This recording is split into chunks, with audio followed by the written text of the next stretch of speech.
네, 우리가 서로를 축복한 그대로 모든 성도님들이 매일매일 행복으로 채워가면 참 좋을 것 같습니다.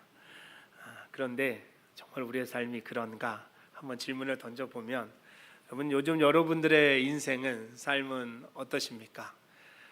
내일도 오늘만 같으면 좋겠다 싶을 정도로 행복하고 즐겁고 모든 일이 잘 되는 상황 속에 계신지, 아니면 그 반대로 인생이 자꾸만 꼬여가고 반복되는 고통과 어려움을 마주하다 보니까 제발 이 지긋지긋한 괴로움은 오늘로 끝내자, 내일은 오늘과 다르기를, 이런 마음을 갖고 계시진 않은지 궁금합니다.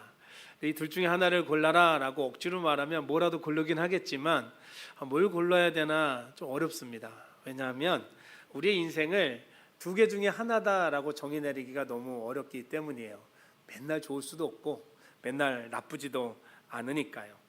우리 인생은 이 두 가지가 계속해서 섞여 있기 때문에 우리의 마음도 왔다 갔다 할 때가 많이 있습니다. 불평도 했다가 즐거워도 했다가 하는 게 우리의 모습인데, 그래도 우리는 하나님을 신뢰하고 예수님을 영접하고 천국의 백성이 된 사람들이니까 상황과 조건에 상관하지 아니하고 감사하는 삶을 사는 사람, 바로 저와 여러분이 되시기를 주님의 이름으로 축복합니다. 오늘 말씀을 잘 들여다보고 그 교훈을 얻으면 우리가 그런 인생을 살 수 있는데요. 말씀을 보니까 오늘 본문 속에 처해 있는 이스라엘의 모습은 참 곤란해 보입니다.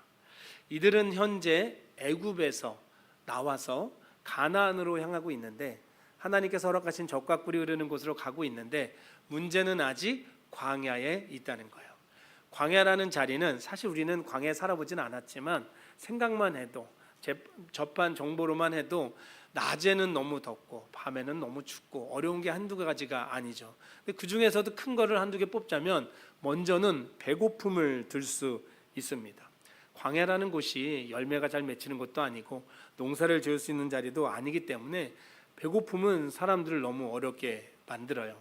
실제로 이스라엘 백성들이 배고픔 때문에 하나님께 원망하는 시간들이 있었거든요. 근데 우리가 읽은 17장 앞에 나오는 16장에서는 그 원망하는 사람들에게 하나님께서 해결책을 내려주시는데, 하늘에서 뭘 내려주실까요? 만나를 내려주십니다. 이 만나가 맛이 어떠냐 하면 꿀 섞은 과자 맛이 난다라고 되어 있어요. 얼마나 좋았겠어요. 여러분 한번 상상을 해보세요. 여러분들이 아침에 일어나서 문을 열고 딱 나가면 집 앞에 가루가 쫙 깔려 있는 거예요. 심지어 달콤한 맛이 나는 것이 가미된 가루가 뿌려져 있어요. 밀가루일 수도 있고 쌀가루일 수도 있겠지만 그걸 걷어다가 그냥 해먹기만 하면 되는 거예요. 얼마나 좋습니까? 너무너무 감사한 일이죠. 그런데 이것도 너무너무 좋은데, 하나님께서 이렇게 우리에게 탄수화물을 잔뜩 먹여주시고 끝내는 게 아니라, 탄수화물과 더불어서 인간에게 필요한 3대 영양소가 있는데 단백질과 지방이 있어요. 하나님은 얼마나 완벽하신지 탄수화물만 먹어라 이게 아니라 내가 너희들에게 고기도 주마 라고 하시면서 메추라기를 보내주십니다. 얼마나 많이 보내주셨냐면 저녁에 진에 덮였다고 되어 있는데 이 메추라기들이 2규빗이나 쌓였다고 되어 있어요. 이게 약 90cm가 되는 거예요. 여러분 90cm나 새들이 쌓여 있는 거예요. 안 돼도 4-5마리가 6-7마리가 척척척척 쌓여서 들판에 쫙 있는 거예요. 얼마나 좋겠어요. 얼마나 많은 새가 있고 얼마나 마음껏 먹을 수 있을까요?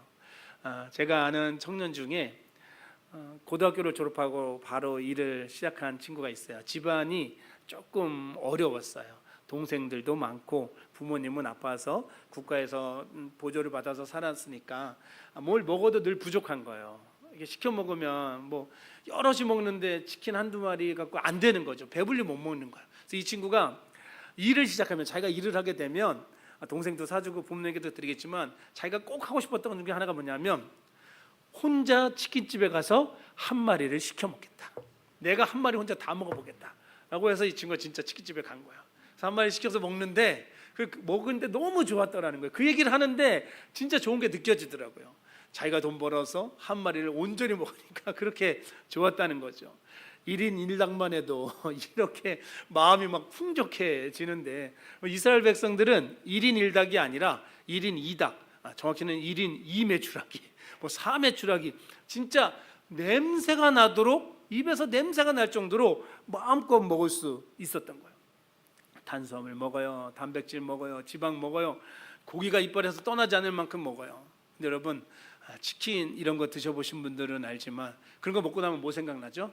시원한 탄산음료 이런 거 한 잔 먹고 싶잖아요. 근데 사실 이스라엘 백성들이 하나님 메추라기 주셨으니까 탄산수 좀 주십시오, 콜라 한 잔 주십시오 그러면 야 이거 이놈아 이러면서 한 대 맞을 수 있겠지만, 이런 개념이 아니라 이 먹을 것은 다 해결이 됐는데 그것만큼이나 너무 중요한 것 있잖아요. 바로 마시는 것, 물의 문제에 봉착하게 되면 요거는 또 다른 어려움을 이들이 갖게 되는 거죠.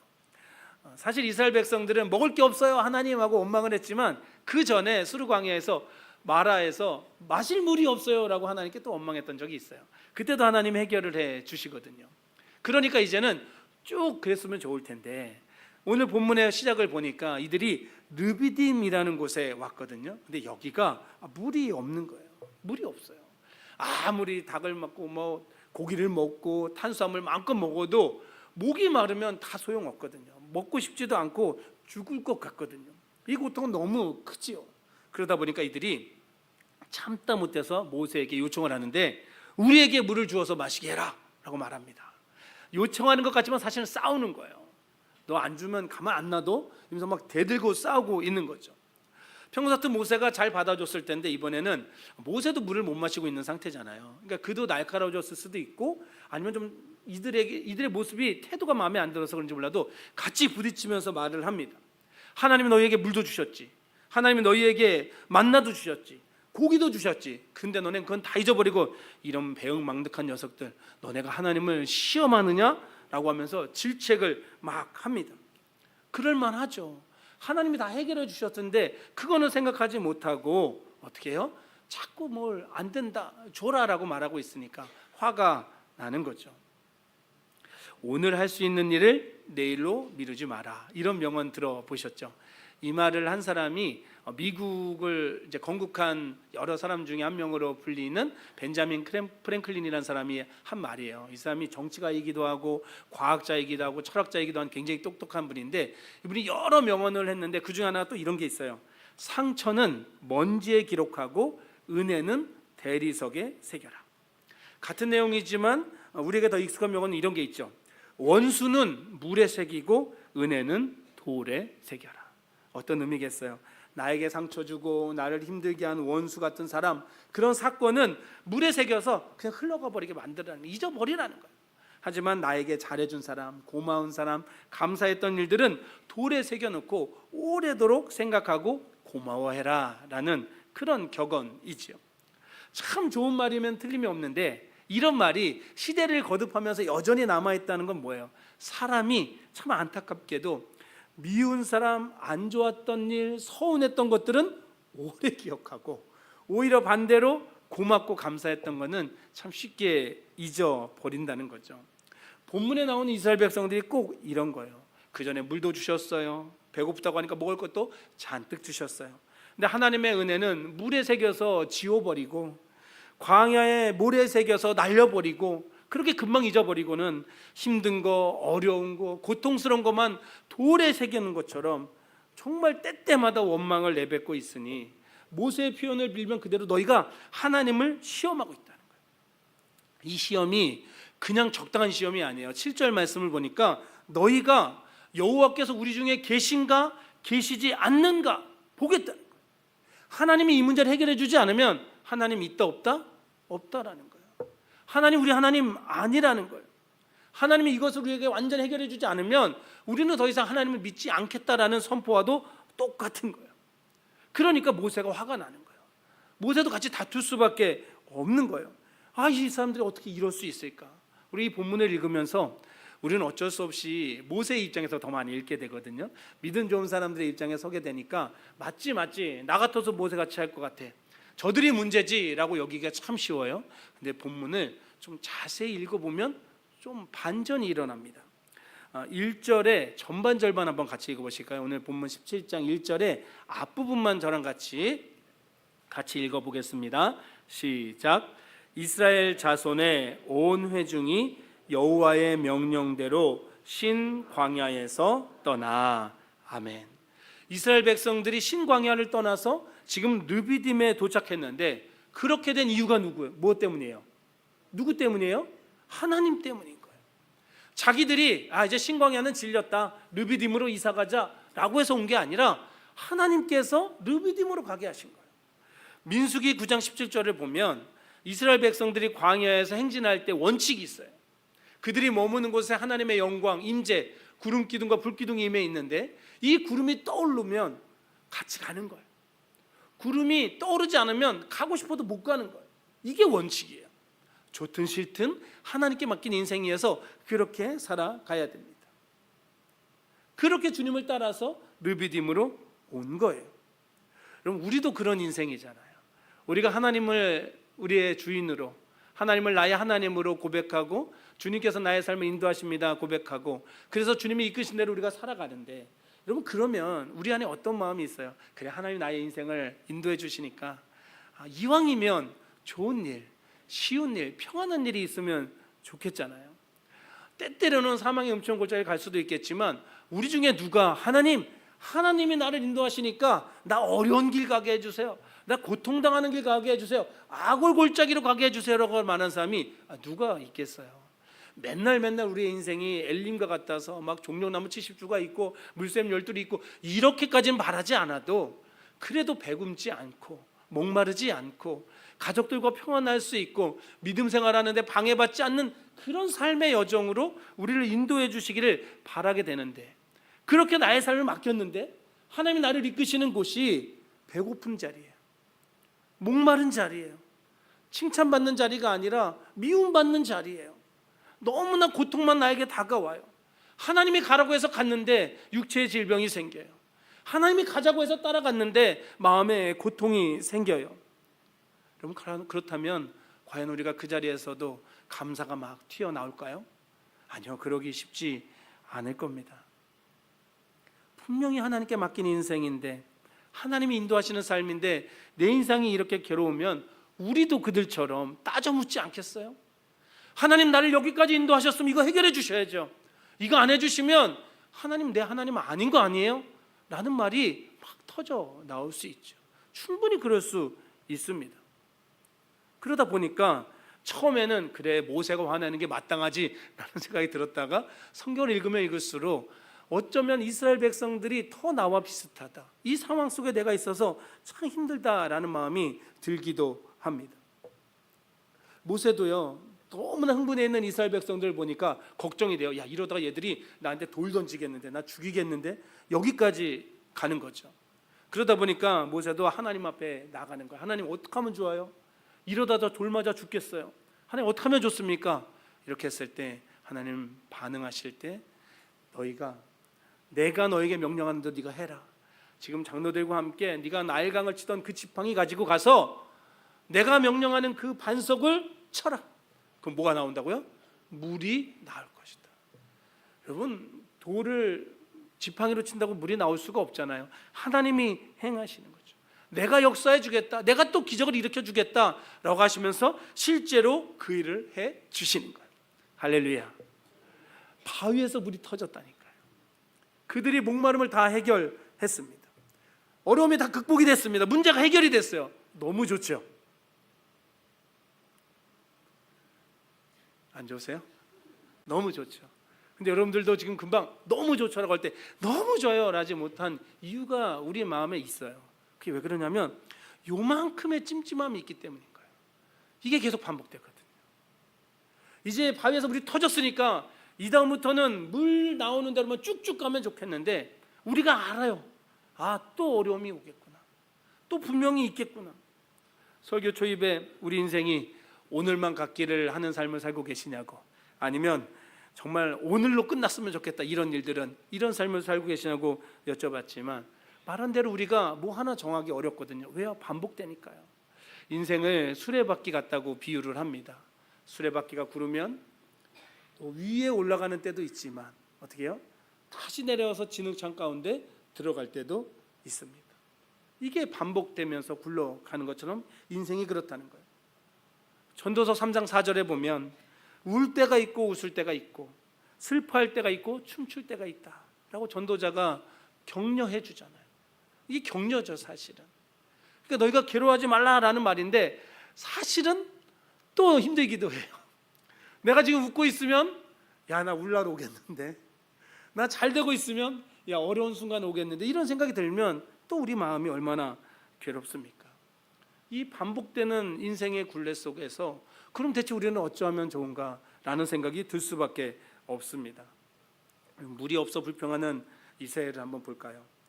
우리 인생에도 물이 없는 것 같은 시간들이 있기에 저들 보면 우리가 지금 이렇게 같이 스트레스를 받잖아요. 근데 여러분, 여기가 굉장히 중요한 포인트인데, 생각해 보면 광야에는 물이 없는 게 일반적인 거예요. 광야에는 물이 없는 게 정상인 거예요. 어쩌다가 간 자리가 물이 펑펑 쏟아지면 그게 특별하고 놀라운 거지, 옮겨 다니는 곳마다 물이 없으면 당연하네 라고 여겨지는 게 맞는 거예요. 우리가 사는 세상이 그렇습니다. 우리는 보통 사람이 아니에요. 우리는 예수님을 영접한 하나님의 사람, 그리스도의 제자입니다. 그래서 우리는 안 그래도 쉽지 않은 인생을 살아가는 모든 사람들 중에 섞여 있는데, 예수님을 영접하고 하나님의 사람이 됐기 때문에 우리를 집요하게 괴롭히는 세력들이 있어요. 악한 사단과 마귀가, 죄의 유혹이 우리를 자꾸만 끌어당기고 힘들게 하고 넘어지게 만들 거예요. 사람들이 인생을 광야에 비유하잖아요. 우리 믿음의 사람들이 걸어가는 길은 보통 광야가 아니라 광야 속에서도 공격받는 광야에 있다고 해도 틀리지가 않기 때문에 우리는 너무나 힘든 시간을 보내고 있는 게 맞습니다. 좋은 것과 나쁜 게 1대1로만 있어도 이게 쉽지 않다고 말씀드렸잖아요. 왜냐하면 인생을 살다 보면 좋은 자리는 되게 짧은데 거기는 수레바퀴가 금방 지나가는 것 같은데, 밑에 진흙창 있는 데서 왜 이렇게 안 굴러가요? 여긴 또 너무 길게 느껴지는 것 같아서 우리가 힘든 거죠. 이게 우리만 그렇게 여긴 게 아니고요. 사회심리학자 중에 로이 바움마이스터라는 교수님이 있대요. 근데 그분이 논문을 썼는데 논문 제목이 참 신기해요. 이렇습니다. 나쁜 것이 좋은 것보다 강하다. 이게 논문 제목이에요. 얼마나 이런 생각을 많이 하는 사람들이 있으면, 이런 삶을 겪었으면 이런 논문을 썼겠어요. 인간은 본능적으로 좋은 일보다 나쁜 일에 더 민감하게 반응하고 이를 오래 기억한다는 거예요. 그러다 보니까 자동으로 불평과 원망이 더 쌓이고 그 원망을 돌에 새기게 된다는 거예요. 안 그래도 힘든 세상인데 안 좋은 것에만 더 반응하면 얼마나 힘들겠어요. 그래서 이 교수님은 어떻게 얘기하냐면, 여러분들에게 어려운 일이 하나 생기잖아요. 힘든 사람이 한 명 생기잖아요. 그러면 이 힘든 것 하나를 상쇄하려면, 없애려면 5개가 필요하다는 거예요. 나를 힘들게 하는 사람 한 명이 있으면 나를 도와주는 사람이 몇 명 있어야 돼요? 최소 5명 있어야 되는 거예요. 나를 힘들게 하는 일이 한 가지가 일어나면 나를 좋게 하는 일이 몇 가지가 있어야 되는 거예요? 5개 이상이 있어야 한다는 거예요. 5대1. 야, 이거 참 살라는 건가 말라는 건가 이런 생각이 들죠. 이거 되나? 이런 생각이 막 듭니다. 근데 여러분, 그런 생각에 빠질 필요가 없습니다. 왜냐하면 우리는 하나를 상쇄하는 5개, 이 정도가 아니라 50, 500, 5천, 5만을 넘어가는 그 놀라움이 우리에게 있기 때문이에요. 우리가 이 땅을 살아가면서 아무리 큰 어려움을 만나고 괴로움을 당한다고 해도 하나님이 나를 사랑하시고 죄인을 위해 죽으시고 부활하신, 그리하여 구원하여 주신 그 은혜보다 클 수는 없기 때문입니다. 감히 비교 자체가 안 되기 때문이에요. 우리가 성령님의 조명하심 속에 나 자신이 죄인이라는 것을 알게 되었을 때 기억하세요? 나 같은 죄인을 위해 예수님이 십자가를 지셨다는 사실이 믿어졌을 때 생각나세요? 그때 우리 다 통곡하면서 회개했어요. 구원의 기쁨을, 그 충만함을 노래했어요. 찬송가 288장에서 세상과 나는 간 곳 없고 구속한 주님만 보입니다. 이것이 나의 간증이고 이것이 나의 찬송입니다라고 고백했던 사람이 바로 우리들입니다. 근데 여러분, 그 구원이 철회됐어요? 그 은혜가 없어졌어요? 하나님이 더 이상 우리를 이제 사랑하지 않아요? 아니요, 그렇지 않습니다. 하나님은 여전히 우리를 사랑하시고 예수님은 지금도 우리의 왕이 되길 원하시며 성령님은 끊임없이 우리와 교제하고 싶어 합니다. 사랑하는 성도 여러분, 하나님의 사랑, 그 은혜가 여전히 가득함을 믿으시기 바랍니다. 우리 옆에 계신 성도님들에게 이렇게 축복해 주세요. 당신을 향한 하나님의 사랑은 끝나지 않습니다. 당신을 향한 하나님의 사랑은 끝나지 않습니다. 한 번 더 할까요? 구원의 기쁨은 더욱더욱 넘쳐납니다. 구원의 기쁨은 더욱더욱 넘쳐납니다. 아멘. 그래요. 이게 맞아요. 근데 그렇게 살지 못하는 이유가 있다면 바로 나에게 문제가 있어서 그런 거예요. 은혜가 없는 게 아니고 기쁨이 없는 게 아니라 그거는 쉽게 잊어버리고 불평하고 있는 나에게 있는 거예요. 우리는 불평과 원망을 물에 새겨야 되는데 은혜를 물에 새겨버리고 불평과 원망을 우리의 마음의 돌에 새기니까 자꾸만 힘들게 어렵게 슬프게 이 땅을 살아가는 거예요. 뇌과학 분야의 권위자인 릭 헨슨 박사님이 그분의 책에서 인간의 뇌를 이렇게 설명을 해줍니다. 인간의 뇌는 나쁜 경험에는 벨크로 같고 좋은 경험에는 테플론 같다. 영어가 나오니까 뭔가 싶지만 보니까 쉽더라고요. 나쁜 경험에는 찍찍이 아시 이렇게 쭉쭉 붙는 거, 뗐다 붙였다 하는 거. 나쁜 경험은 찍찍이 같이 쫙 붙잡고 좋은 경험은 이 테플론이 후라이팬에 이렇게 코팅해 놓은 거래요. 여러분들 아마 가정주부들은 좋은 후라이팬 사면은 그런 거 있잖아요. 휘발유가 아니죠, 그거죠?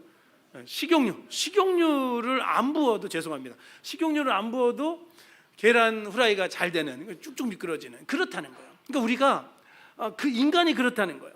근데 설명을 들어보니까 또 조금 안쓰러워요.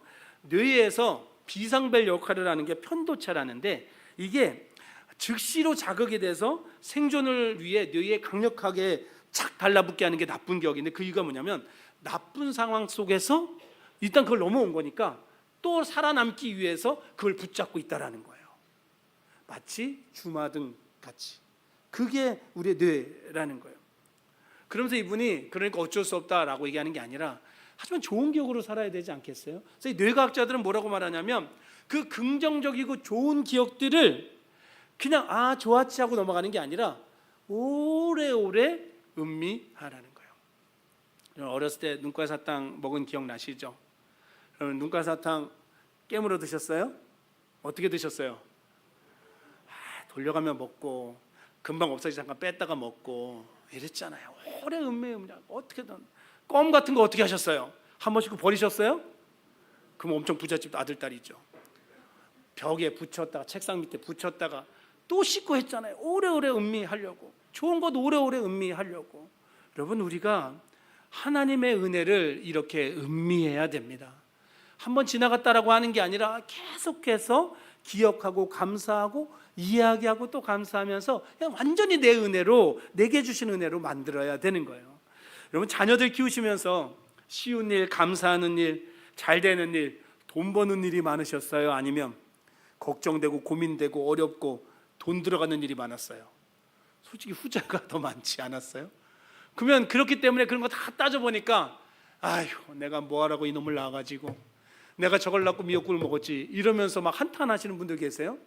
그런 분들 거의 없습니다. 힘들었던 거 많고 돈도 많이 들었어도 내 새끼 생각하면 미소가 지어지잖아요. 웃음이 나잖아요. 어떻게 그럴 수 있겠어요? 어떻게 그럴 수 있겠어요? 우리 아이가 나에게 주었던 그 순간의 기억이요 평생을 가는 거예요. 그게 잊혀지지 않는 거예요. 그래서 지금 좀 미운 짓 해도 아유 저게 왜 저러나 싶어도 그래 네가 그렇게 이뻤었는데 하면서 또 사랑스러운 거죠. 또 줘도 아깝지 않은 거죠. 여러분들 핸드폰에 사진첩 보시면 거기에 나쁜 거 찍어놓은 분 계세요? 야 저놈 진짜 나쁜 놈이네. 내 찍었다 기억해야지. 이런 분들 있었어요? 아니잖아요. 같이 하면 좋은 사람들하고 막 같이 사진 찍잖아요. 여기는 냄새나고 더러운 곳이야 찍어놔야지. 이런 분 한 분도 없잖아요. 야 너무 멋있다 너무 아름답다 나중에도 봐야지 라고 하면서 찍어 놓잖아요. 우리가 자녀들을 키울 때도 그런 마음으로 우리의 마음에 이 저장소에 그 아이와의 행복한 시간들을 남겨뒀기 때문에 그걸 꺼내보니까 행복한 것처럼 하나님을 향해서도 우리의 신앙에 있어서도 동일해야 합니다. 하나님 나에게 베풀어 주신 은혜, 나의 삶의 어려움을 극복하게 하셨던 그 기적, 나를 살리시고 우리 가족을 살리시고 이 고통스러운 질병에서 나를 또 건져내 주셨고 그 기억, 그 감사로 또 버텨내고 또 이겨내고 또 감사하는 사람, 바로 저와 여러분이 되어야 되는 줄 믿습니다. 아까 앞에 말했던 로이 바우마이스터 교수는 5대1을 얘기하잖아요. 그리고 뒤에 말한 뇌과학자는 좋은 거를 계속해서 음미하라고 얘기하잖아요. 근데 우리는 이걸 이미 다 하고 잘할 수 있는 사람들이에요. 하나님의 은혜가 우리가 힘들어하는 것보다 50배, 100배, 1000배, 10,000배 더 크기 때문입니다. 사랑하는 성도 여러분, 여러분들의 삶에 행하신 하나님의 은혜와 기적을 날마다 기억할 수 있기를 바랍니다. 핸드폰에 저장했던 아름다운 사진, 행복했던 기억을 꺼내드는 것처럼 내 마음의 저장소에 하나님께서 내게 행하신 놀라운 사건들과 아름다운 기억들을 끄집어내면서, 그래서 지금 비록 내가 수레바퀴의 아랫부분에 있는 것 같고 광야에서 르비딤에 있는 것 같아도 하나님이 그때 또 나 살려주셨고 하나님이 또 나 걸어가게 하셨으니까 이 시간도 나에게 더 큰 은혜로 바꾸어 주실 줄 믿습니다. 그렇게 은혜를 내 마음에 새길 때, 불평을 물에 새길 때 또다시 만나게 될 우리의 인생의 물이 없는 르비딤에서도 하나님을 찬양하게 될 줄 믿습니다. 이제 말씀 맺겠습니다. 사랑하는 성도 여러분, 고난과 불평을 불에 새기시기 바랍니다. 하나님의 은혜, 그 감사는 마음의 비석에 새기시기 바랍니다. 그래서 날마다 더 큰 은혜와 감사로 살아가는 저와 여러분이 되시기를 주님의 이름으로 축복합니다.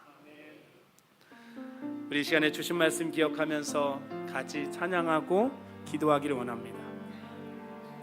우리가 너무나 힘들고 어려운 순간을 맞이하다 보면 내 힘으로 해결할 수 없는 육체의 질병을 맞닥뜨리게 되고 내 능력 밖의 재정의 상황에 부딪히게 되고 내가 아무리 했어도 되지 않는 것 같은 자녀의 문제와 부모의 문제, 가족 간의 문제, 또 교회 안에서의 문제들이 나를 힘들게 하면 우리가 은혜를 망각하기가 쉽습니다. 근데 여러분, 뒤를 돌아보니 우리가 누려왔던 그 모든 것들이, 내가 지나왔던 모든 시간들이, 내가 걸어왔던 모든 순간들이 하나님의 은혜였죠. 그래서 우리는 그 은혜를 기억하고 그 은혜에 감사하며 또 은혜로 살게 하여 주시옵소서 고백하고 찬양하는 사람이 되어야겠습니다. 우리 그런 결단으로, 그런 감사로, 그런 고백으로 함께 찬양하며 나가겠습니다.